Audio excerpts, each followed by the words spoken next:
Good afternoon, everybody. Welcome back to another episode of The Urban Platform Speaks. I'm your host, Mike, and I also have my co-host, Lisa, here today. And we are going to talk to you about, we're going to give you some examples of how people can go broke or how like athletes and entertainers go broke. And as an example, we're going to use an ex NBA basketball player by the name of Larry Johnson. Now, Larry Johnson he played college basketball at UNLV. He also played in the NBA, played for the Charlotte Hornets, and he ended his career with the New York Knicks. And so yeah, we're gonna get into it because I want to give some examples of like how people can how they go broke.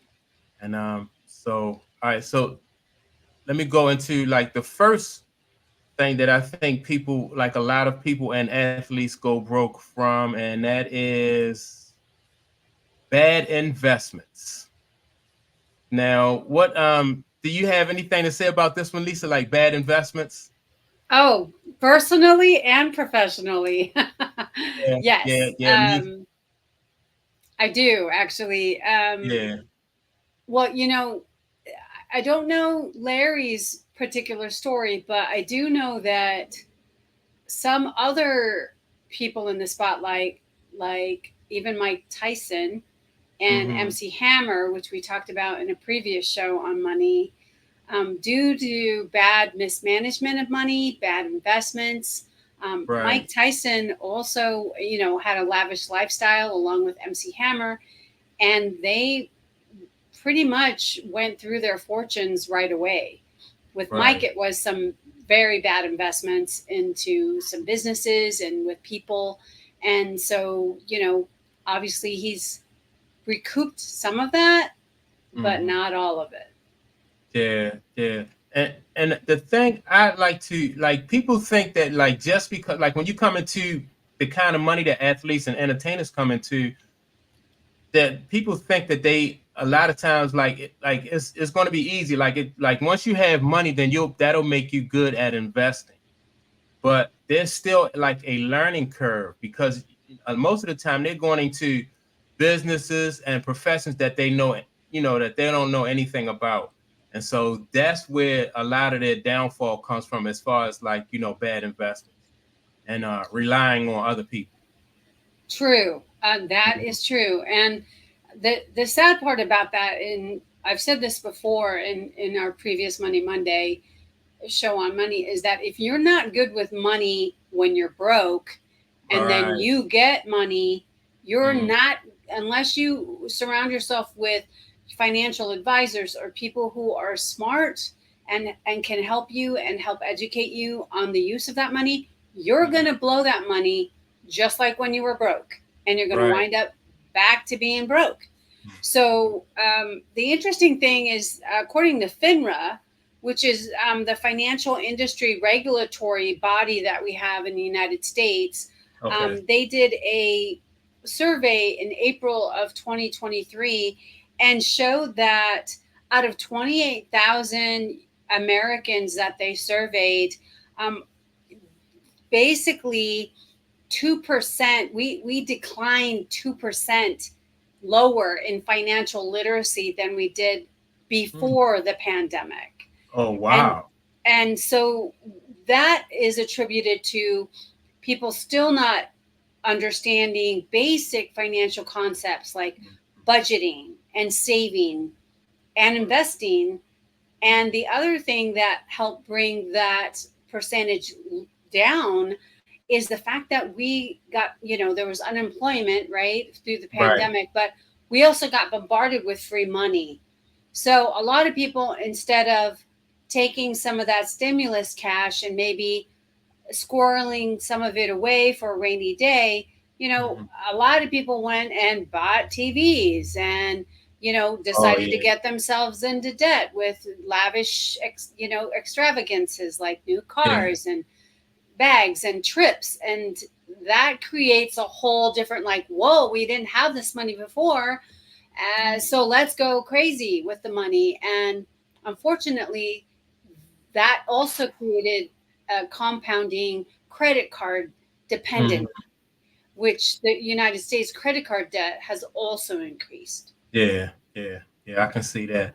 Now, okay, so like now, as far as like when people who, like you said, people who are not used to having like, or who don't know how to manage money, and then when they come into large sums of money, so like, what do you think? Like, what are some of the ways that they can start out slow and just learn how to manage that, money?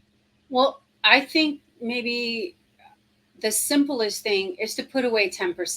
Mm-hmm. Just you don't see 10%. I don't care if you get paid $10, you don't see $1 of it.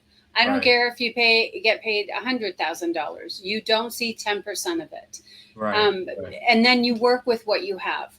If you pay yourself first, and I know people just say, well, that's really hard when you don't have much money and stuff like that. But if you even start small, if it's $5 a week or $5 a paycheck or whatever you can do, you don't see that money, because I can guarantee that if you're buying, even broke people, wind up finding money for cigarettes and for fast food and for little things that do add up, and that's part of your savings.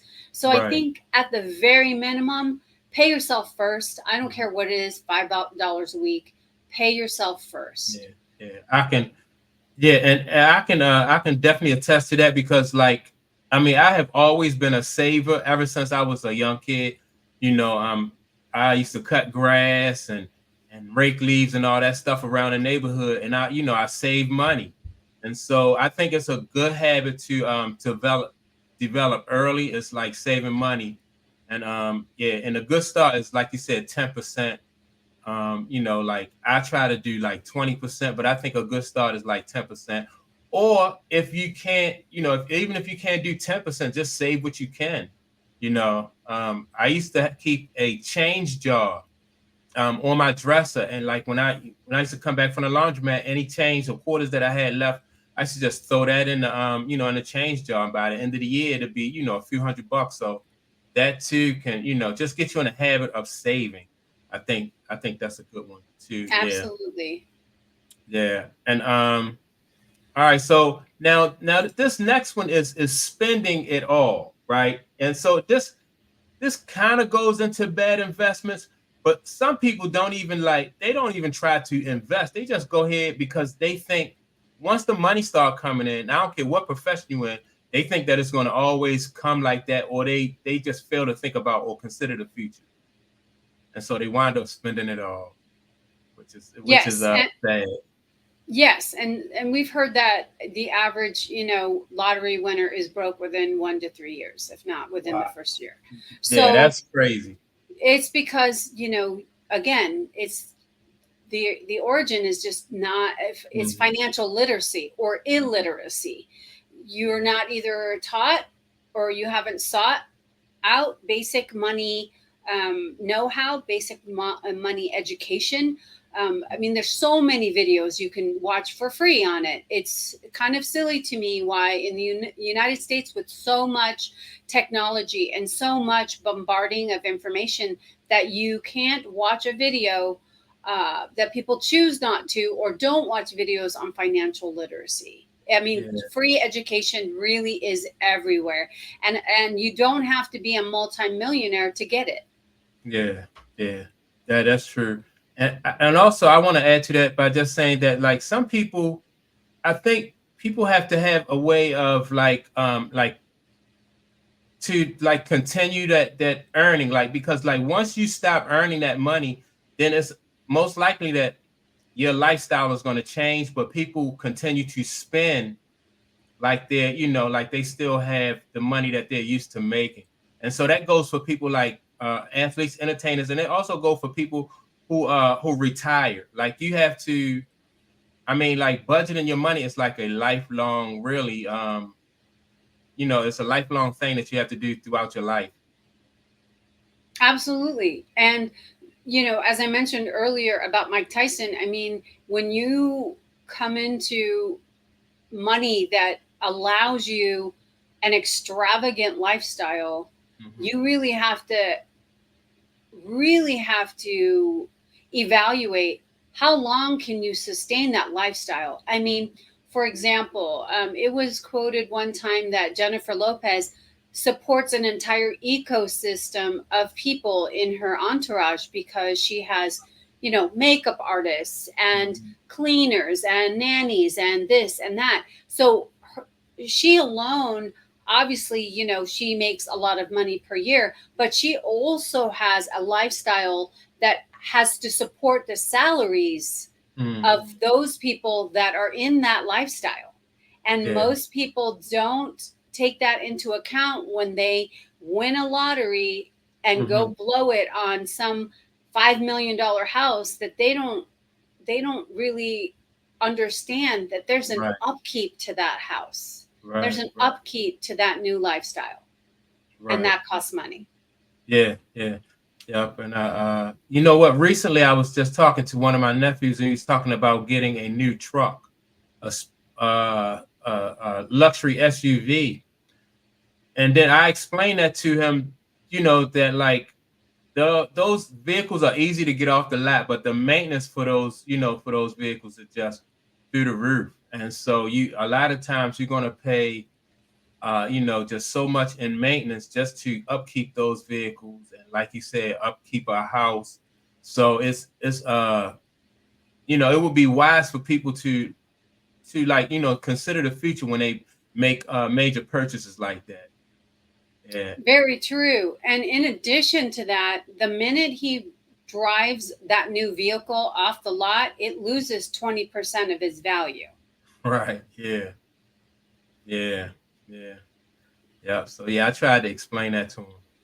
Okay. And now the next one we're going to speak about is illnesses, right? And so a lot of times, people have unforeseen illnesses. Now, in the case of Larry Johnson, he had throughout his career, he had extensive like back pains, and the back pains really shortened his career. And also, along with those severe back pains came like medical bills, like, a lot of medical bills. So even after he finished playing basketball, he still had to deal with like the cost of those, those illnesses and stuff like that. So a lot of times illnesses too really affect, your money. And that really, illnesses can really wipe out your savings, depending on how, what you come down with or how sick you get.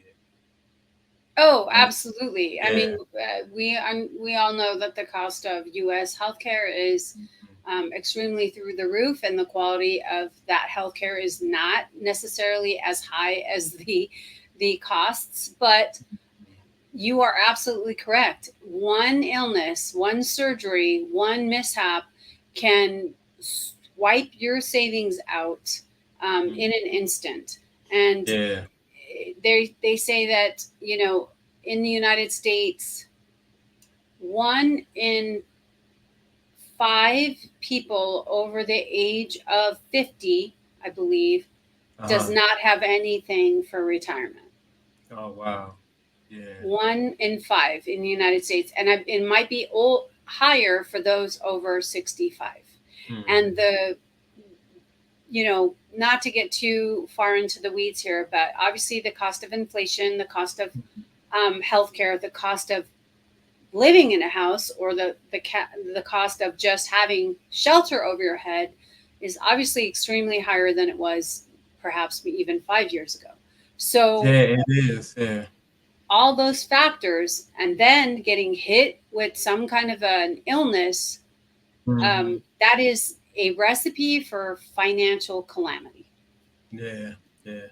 You know what? I just saw some statistics recently about like the cost of living now as compared, like when people went through the Great Depression. Like I think, what was it, like 1929 or something like that, and in the early 1900s, when the crash market, when the market crashed and everything. And so they were saying like how like for instance, like your house now would take up like about 40% of your income today, at least 40% of your income, like, your house, your apartment, or wherever you lived at. But back during the Great Depression, it was probably like about like 15 or 20%, So even though we're making more, now, but like, it seems like we've gone back as far as like the cost of living. And that really surprised me when I saw those statistics.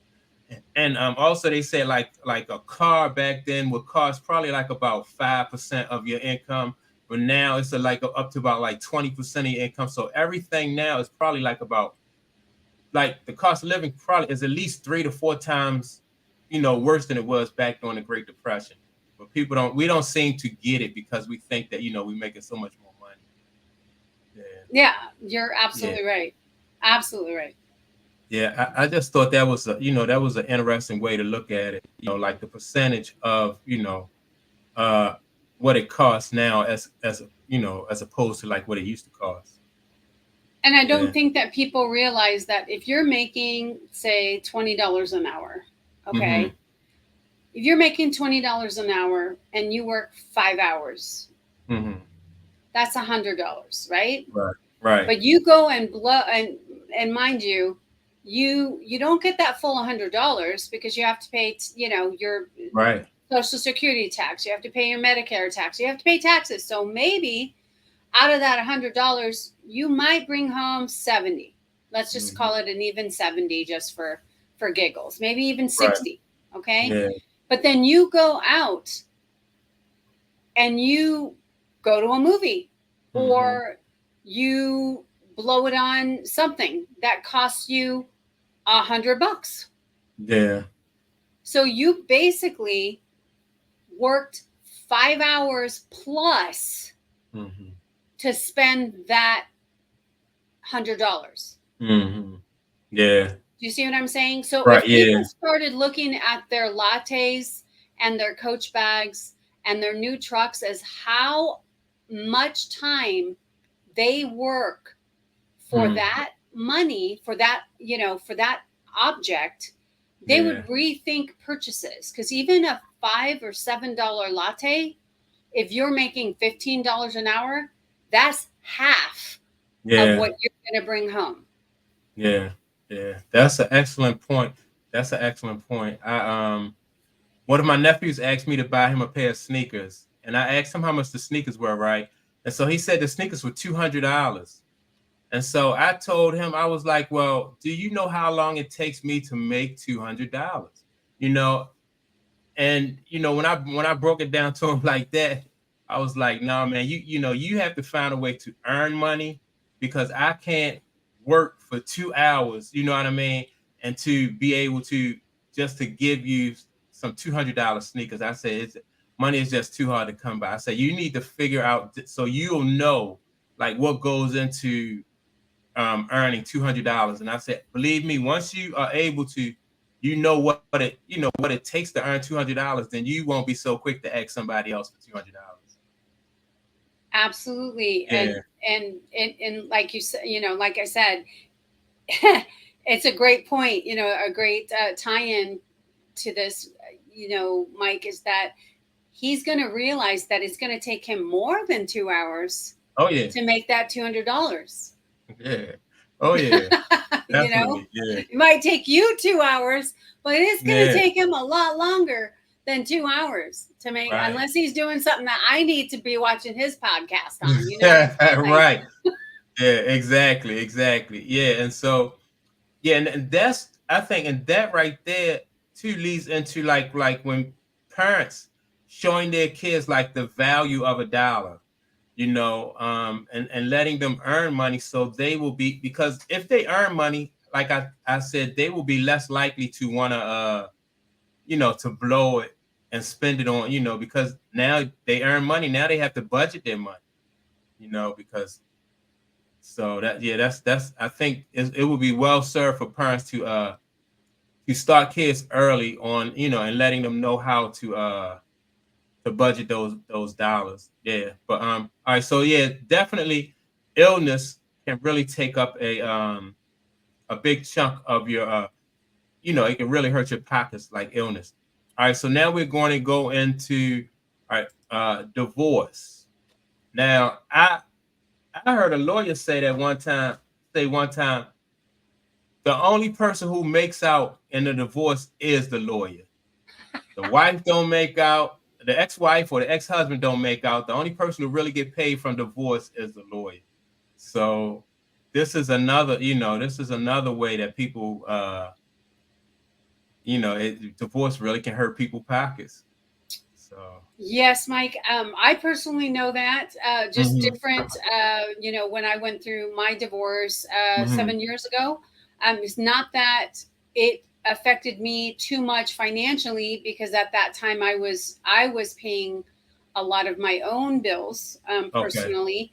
But what did hurt is just the we sold our home, so that was the last step, and so selling your home was a great thing because at that time, I could get partially out of debt. But the interesting thing is that that money at that time was not enough 20 years later for me to purchase a home in the state that I lived because I got Oh, wow. outpriced. Right. Oh, So, wow. and now there's no way, even if there's no way to buy a home in this state because I've been outpriced. And I know a great many people deal with that.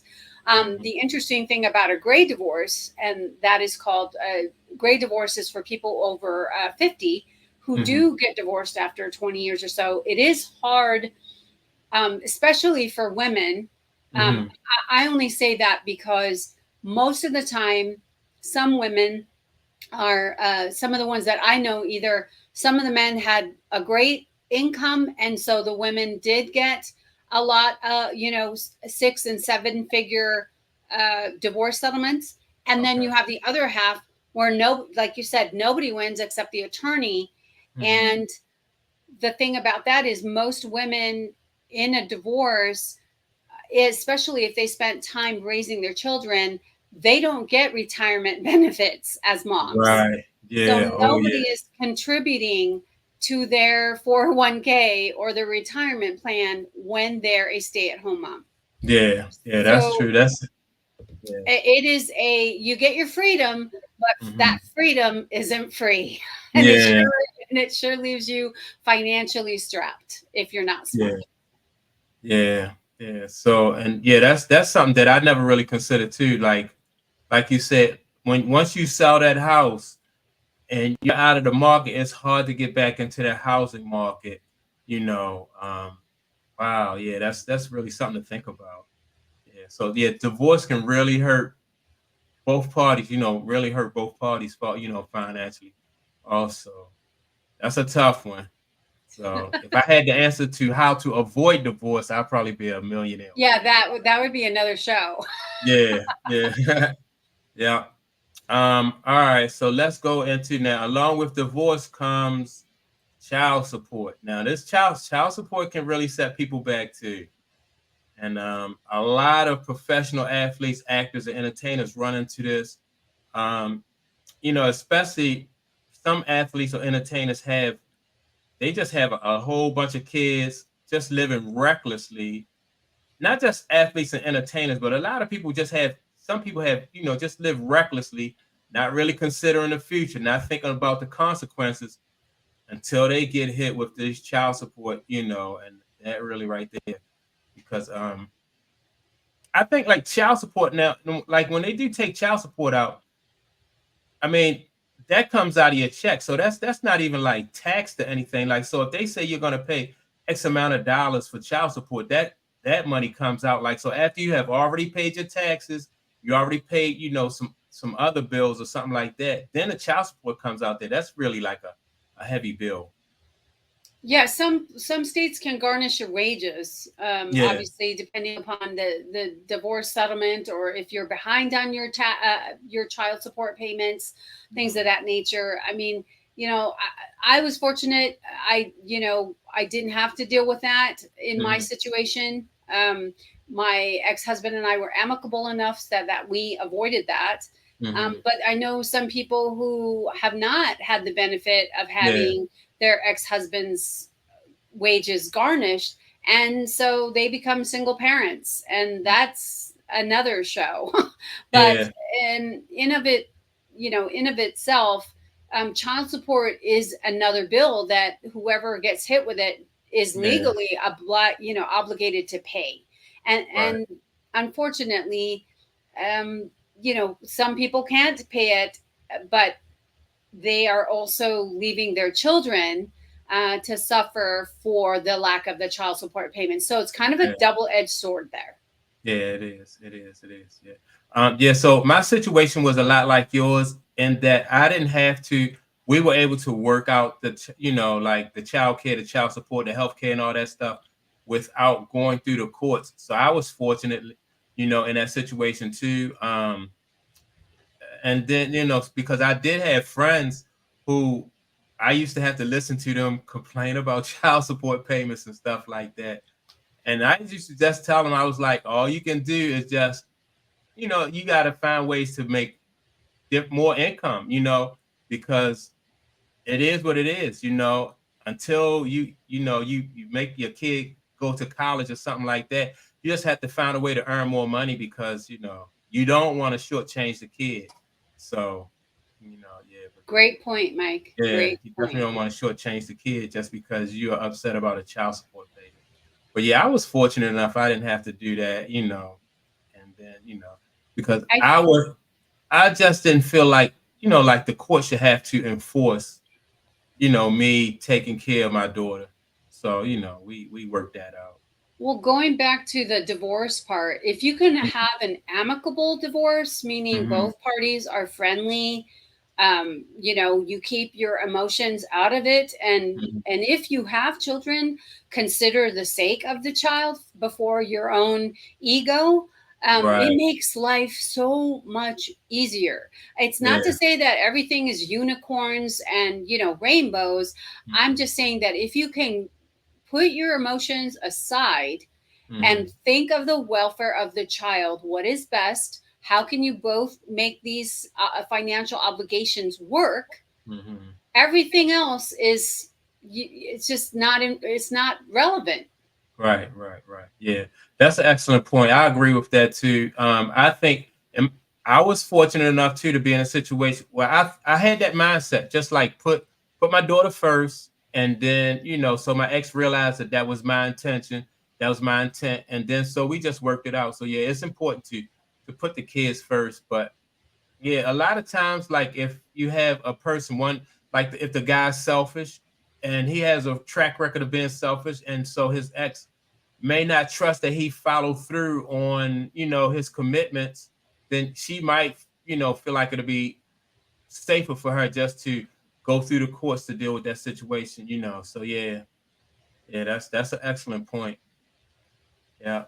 All right. So we have one last topic as far as to go to, and this one is retirement. And so retirement, now they say a lot of times when people retire, once you retire, that changes like your lifestyle. Most people lifestyles, like their living lifestyle just change. Most of the time it goes down because you're not earning the same income you were, when you was working. So again, this also is about like planning for the future. And I think like a lot of these, probably a lot of the topics that we discussed today, probably is about like planning for the future, and some of the stuff, some situations can be avoided. Oh, absolutely. And like I said, the average retiree today, I mean, is they have to go back to work. I mean, I hate to say it. You just look at any, big box store that has a plethora of people in their 70s. Some of them still working. And it's not because they're necessarily bored. I do, in my marketing life, I do spend some time with people in those areas on events, and they're not necessarily working because they are bored. They are working because if they don't, their lifestyle is going to deteriorate even more. So it is unfortunate. And again, based on some of the things we discussed earlier in the program, divorce, illness, lavish lifestyle, not preparing, all those things. Basically, at the end of your life, you want to have a good handle on those earlier on, so that when you are in your 70s, you are not working unless you are bored. Right. Right. Yeah. Exactly. Yeah. Exactly. Yeah. Now that's good advice. And like I said, I just think that like most of these situations can be avoided with like planning, and then that goes back to what you said about like literacy. People are just not, they're not raised that way, and then so a lot of times when people learn through like trial and error, a lot of times it's too late because now you're in the situation as opposed to um like forecasting and planning. So that's that's one Good thing I would point. say. Yeah. Yeah. That's why it's, I mean, even if you haven't, you missed your 40s or your 50s, I mean, there's still some time. I mean, people are outliving, normal ages. The average woman lives into her early to mid 80s, and the average male lives up to his late 70s, early 80s. Right. Yeah. So you, even if you're in your 40s or your 50s, there's still time to play catch up, but you don't have as much time. Yeah, yeah. So yeah, like you have to have like a more aggressive plan, you would think. Like as far as like, Absolutely. yeah, yeah. Yeah. The longer you A wait, the more more aggressive aggressive you need plan. to be. Yeah, yeah. That's excellent advice. Yeah, that's excellent advice. So all right, and so the message that I would want to leave people with is like to get yourself like get literacy, you know what I mean? And then and plan for the future because you never know, which one of these situations you'll find yourself Yeah, it doesn't take much. I mean, you in. can just do it with a spreadsheet, or just get yourself literally a binder full of paper, and Hmm. track what you bring in every month, and track what goes out every month, even the surprise stuff, and see Hmm. what you have left over. Yeah. And it doesn't have to be hard. Um, but you have to, if you're not a budgeter, and you're not a saver, and you're not an investor, and you're younger than 40, I'm not sure what you're doing. Maybe you're a trust fund baby. I don't know. Yeah. But you Yeah. better start something. Yeah. Yeah. Now a lot of people don't see, and this is my last point. I don't like a lot of people don't see like running a household like a business. And I see running a household as like, it's like running a business. Like, do you agree with that? 100%. Yeah. I mean, Okay. 100%. You've got scheduling, right? With, Hmm. if you have children, their events, your own events, your work, Hmm. what you're bringing into the house, what's going out of the house. It's not to say that marriage can't be romance and love and all that, but it is a business. You Right. are Yeah. merging your life with someone else's life, and you better hope that their financial savvy equals yours. If it's Hmm. not better, it better be Right. equal to, if not better than, your own financial savvy. Otherwise, two spenders living together in a house is a recipe for Yeah. divorce court. So Yeah. somebody understands and starts learning about where the money goes. So I agree with you 100%, Mike. The Mhm. marriage should be run at times, especially finances, like a business. Right. Yeah. Yeah. So if that's the if people don't get anything else from this, I think that's a very important point. Just to make sure that you run your finances like or your household, just like you would a business, manage it the same way, and it's you won't be perfect at first, but I think it's about practice and just like trying to instill like some good habits as far as spending and managing is I concerned. agree. I Yeah. concur 100%. Yeah. Well, that's good. So that's another good podcast, I think, with some great advice for people. Um, and so with that being said, I want you all to go to Lisa's her website, check out I can never Kabam, get that. the Thank myspreadshop.com. you, guys. Yeah. Yeah, definitely check out the merch. Like I said, I like the merch. I think Now, have you made any changes to the merch, or you? A It's all little the bit, same? yeah. I've actually Yeah. worked on some, and Okay. I actually won a little award from Spreadshop for a Oh, contest I entered. So one of my the okay. one design I sent in Mhm. actually got like an honorable mention, and they sent me some merch. So that was Oh nice. wow! Congratulations. That's cool. Yeah. Thank you. That's cool. Yeah. Okay. All right. So all right. That's cool. So now we have come to the end of the podcast. Make sure to like and subscribe. We are growing steadily, and yeah, that's it. So we will catch you all on the next episode with the Money Mondays. And with that being said, we are out of here. Peace.